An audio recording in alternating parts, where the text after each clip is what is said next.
Okay, call the meeting to order with the Pledge of Allegiance. I pledge allegiance to the flag of the United States of America and to the republic for which it stands, one nation, under God, indivisible, with liberty and justice for all. Persons wishing to make the board aware of suggestions, ideas, and/or comments may address the board at this time. This portion of the meeting, during which oral public comment is held, shall be limited to 20 minutes. Comments that involve personnel or students must be discussed in private and will be limited to three minutes. Please keep comments appropriate and respectful. Joni's at the game, so we can ask her. Consent agenda and claims. Payroll claims 3/5 and 3/20, both of 2026. And transfer claims 72052 through 72128. Any questions or comments on the consent agenda? Hear a motion do I hear a motion? I'll make the motion. Second? Second. All those in favor say aye. Aye. Opposed, nay. Motion carried 5-0. Donations to athletics, $100 from Joseph and Lisa Finelli in memory of Mike Ryan. To boys volleyball, $1,000 from Modern Woodmen of America. To FFA, $100 from Joseph and Renee Rudolph in memory of William Dankert IV. To FFA, $175 from Keystone Charitable Foundation. To the second grade field trip, $300 from South Central PTO. And to the South Central Band drum set donation from Jeffrey Lance family. We hear a motion to accept the donations. I'll make it. I'll second it. All those in favor say aye. Aye. Opposed, nay. Motion carried. All right, we'll start with the principal's reports, and Mr. Kimball's down at Math Bowl, so I said I'd review his real quick, and then Mr. Mills can review his, but elementary one is short this month, and Math Bowl is being hosted tonight. Mrs. Kepke said, how many, 159 participants from a lot of different schools are here this evening, participating in Math Bowl down in the South Gym. So if you're interested in checking it out after the meeting, they'll be down there for a little while. Mr. Kimball said that we had kindergarten roundup recently. That was toward the end of March. Had a successful night for roundup, or a couple nights for roundup, and he has 63 students on the list here. I think we've even gained one more. I believe we're at 64 kindergartners for next year, which is a great starting point. I feel really good about that. So, STEAM night is May 6th. If you haven't been to STEAM night, well, Mrs. Cameron's here. She can tell you about it. It's quite the evening. Are we doing food trucks again this year? The food trucks, we have literacy activities going on, as well as the arts. Kelly does her show. And then all throughout, we're celebrating rock and roll STEAM. So it'll be kind of based around music and making instruments and doing stuff. So the kids have a little bit of make and take to do as well. Yeah, it'll be a packed house. So It if you want will a be. parking spot, get here early. Yeah. So, Real. May 6th. Yeah. A lot of people here last year. A lot of people. Yeah. It was a big night.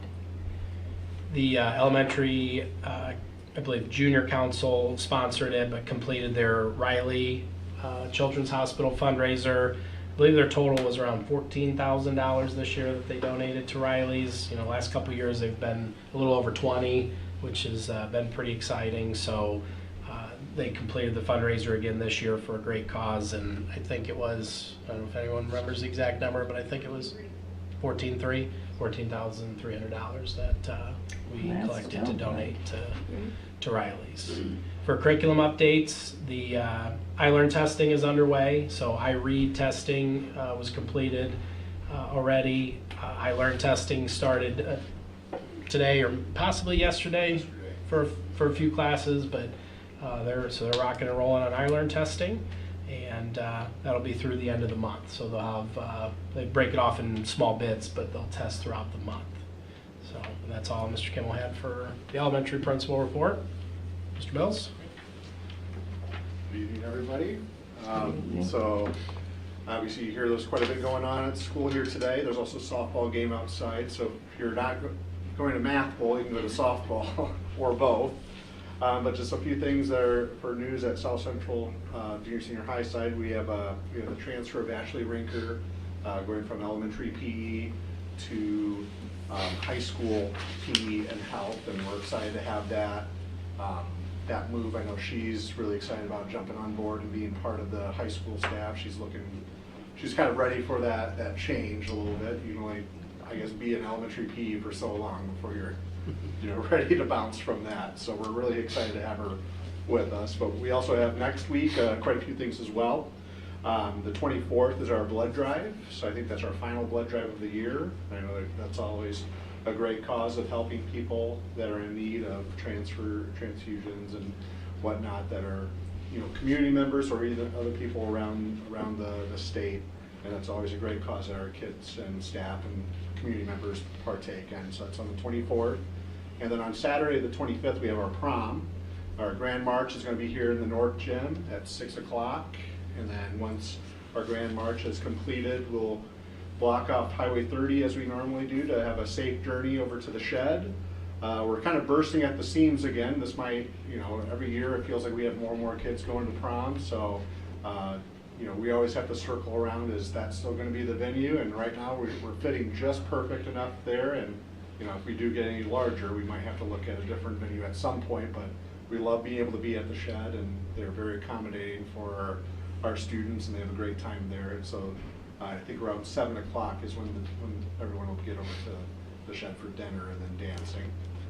On the 1st, May 1st used to be a snow day until we used it back in February, and now it's a regular school day. So our FFA is going to have their annual petting zoo. So if you want to come and hang out with kids and check out some animals, it's a good thing for all of our kids, K to 12, to come and get a little different feel for a portion of the school day and be at the petting zoo.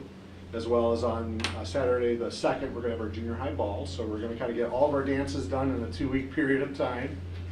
And then on May 3rd, we're going to be celebrating our top 10 academic seniors, as we do every year. I think this is our 8th year of doing that now. And so it's at the Silver Palace that we have that event. And so we're looking forward to celebrating our top 10 seniors on the 3rd. And then we have a junior musical. We kind of flip-flopped when that happened, just kind of timing-wise. It usually is right after our winter break, but this year we had our normal play, our musical play happen first, and then we're going to do the junior high musical now, and that is for 4th graders through 10th graders. They're going to do Beauty and the Beast Junior, and it's on May 8th through the 10th. So I know I have some additional investment on that. My son was cast as Maurice, so I haven't had a kid in theater before, so I'm going to see what that's like. So he has to be an old man, so I have good luck with that. I have a little bit of experience with that. And then going to our curriculum updates, like Dr. Anderson alluded to, we are in the middle of iLearn season. We have iLearn for 7th and 8th grade, as well as our biology end of course assessment. We aren't going to start ours this week. We usually give a week after spring break, so we'll start ours next week, kind of get them acclimated back in classes a little bit, and then we jump right back into that. And then the only athletic update, other than having every spring sport happening currently, is the only senior night that's been officially hammered out is our volleyball senior night. That's going to be on the 4th.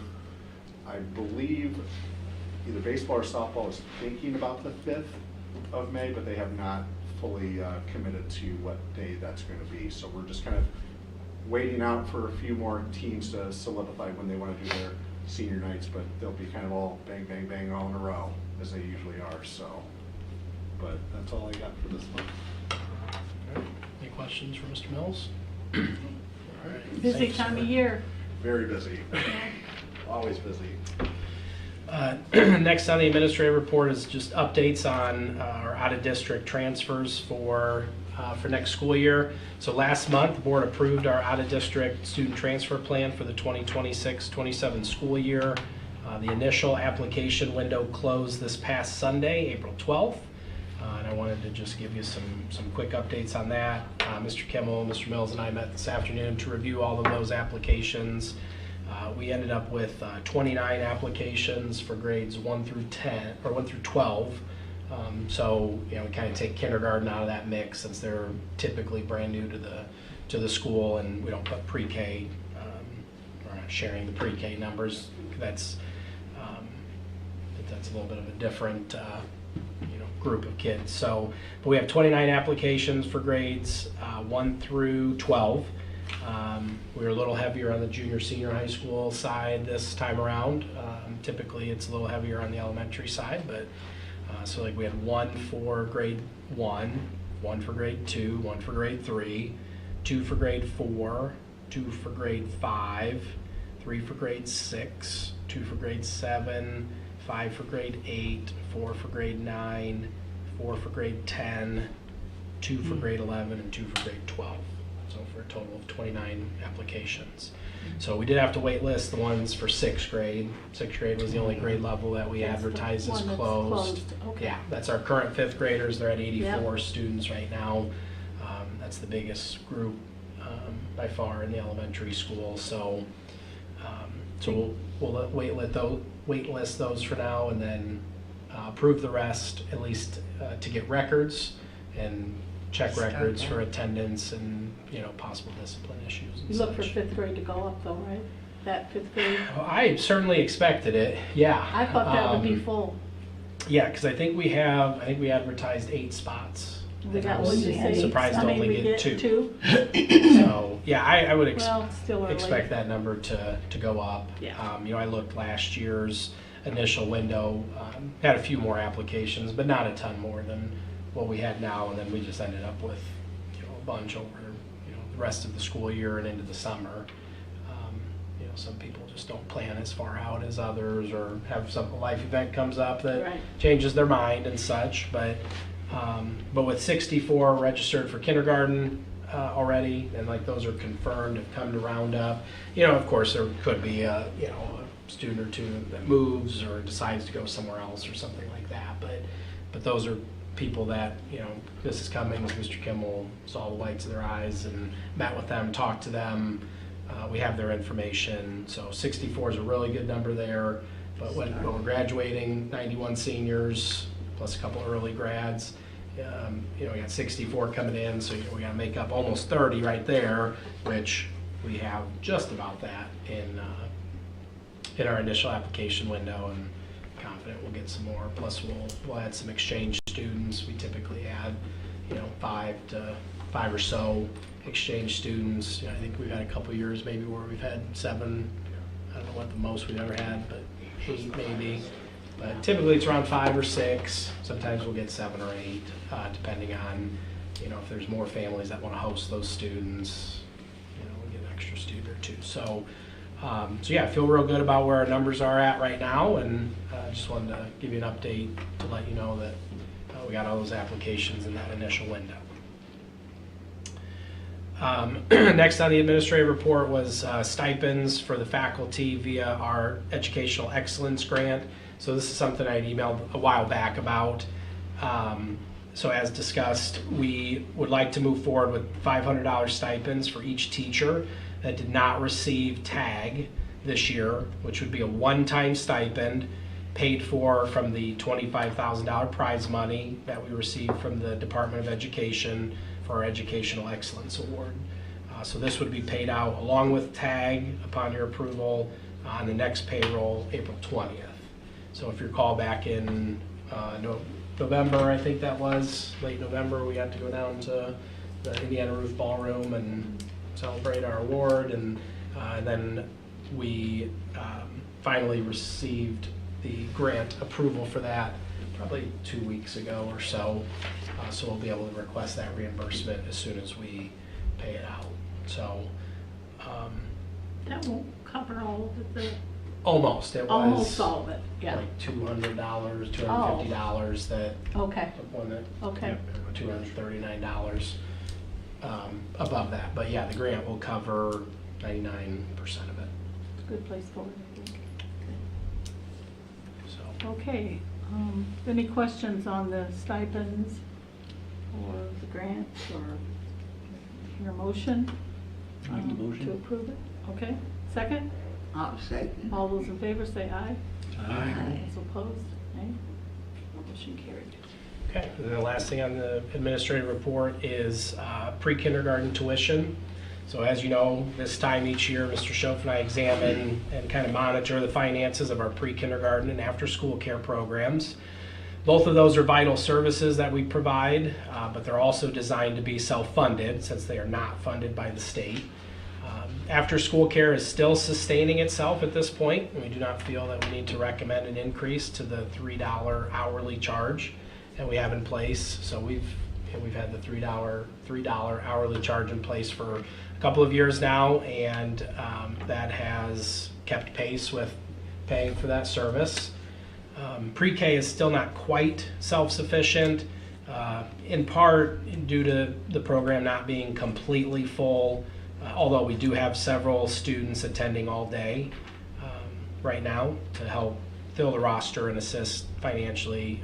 We have a couple families that are behind in payments and such, which also partially affects that. But in talking to Mr. Schoaf, we do feel we need to recommend a small increase to that tuition. Our recommendation was to move it from $220 a month to $240 a month, so a $20 increase. And then if we have room, which as of right now we do, to have a few full-day students, we recommend moving that from $400 to $425 per month if students are here all day. So right now we're sitting at, we had 34 or 35 reservations on the Google form, but we have had a few families that are uncertain. They submitted it to kind of put their place in line, but there's a couple that are uncertain. So Mr. Kimmel and Mrs. Cummings and I have talked several times the last couple of days, and Mr. Kimmel's talked with Mrs. Gates, the pre-K teacher, about classroom numbers and if we continue with full day and such. So we're going to try to hammer that out before the school year's out. As I had mentioned to Mr. Kimmel, we've done this several years in a row now, and we know that if we wait till August, we know what's going to happen. We're going to be short. We're going to need to recommend some full days. I think we should just get ahead of it now, try to work on it now at least, hash out some of those details, and then we don't have a month or two where students could be benefiting from being here all day, and we could be benefiting from a little bit of additional financial support for that. So we're going to work through those details, but just a nominal increase, but we want to, it's in the red a little bit right now, and it's not designed to be that way. So we certainly don't want to gouge anybody, but at the same time, try to get a year where we can keep it By the end of the year. black Is this or gonna maybe break a us little even? green. Is this gonna break us pretty close? If we stay full and if everyone makes payments, So 34 is full, yes. right? Or Well, what do we have now? We typically had it at 36, so like Okay, 18 a.m., pretty 18 close. p.m., Yeah. which left room for if we had any kindergartners that we wanted to go down Yeah. for part of the day to try to cap it at like 20 and 20. So we're going to try to keep it right about 20 for each section. If we bring a kindergartner down, we might get to 21 or 22 for one half of the day, but there's a full-time instructional assistant in the room as well, so it's 2 adults, a teacher and an assistant. But 4-year-olds bring their own challenges. I mean, it's a tough, tough management for that many kids, but Mrs. Gates said that she can do it, and we're going to work together to try to get everything lined up. So certainly happy to answer any questions, but if not, we'd like to recommend that small increase to try to keep us in the black. How does that compare with surrounding corporations? Yeah, it's a little higher than some of the surrounding corporations. Last I knew, Tri-Township has not moved off of their $140 per month. And then like LaPorte's, actually, they received a large endowment from a family where theirs is actually free now. But but I got to talk to Dr. Wood at LaPorte about that, and, you know, they know they only have X number of years left that they can do that, and that's gonna run out, and then they'll be kind of at the drawing board, you know. They're gonna be up to 200 like this.